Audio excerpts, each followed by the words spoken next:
Okay, responding to this comment on why we probably won't be having another kid, but we haven't talked to doctors and fully know, and we probably just have to be mentally further away from the situation to make that final decision.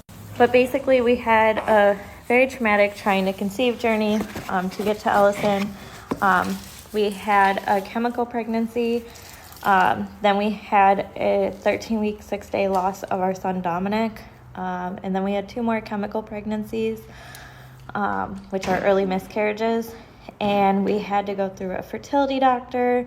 I had to be on progesterone suppositories for 12 weeks. I had to be on Lovenox injections for 14 weeks, which is a needle in my stomach every night for those 14 weeks. Then my pregnancy was just really horrible. I had hyperemesis, so I had to get IV fluids multiple times. I was on a ton of different medicines, constantly getting blood draws because different levels were low. Had to get iron levels checked all the time. Everything was just horrible. Then I had kidney stones during her pregnancy. It was rough because of just the sickness overall was the worst part of it.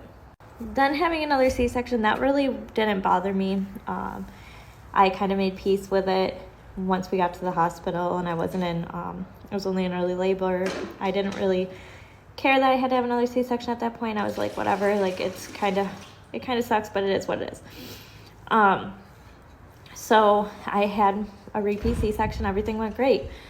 I was so pleased with that. But then 4 or 5 hours later, I had a postpartum hemorrhage.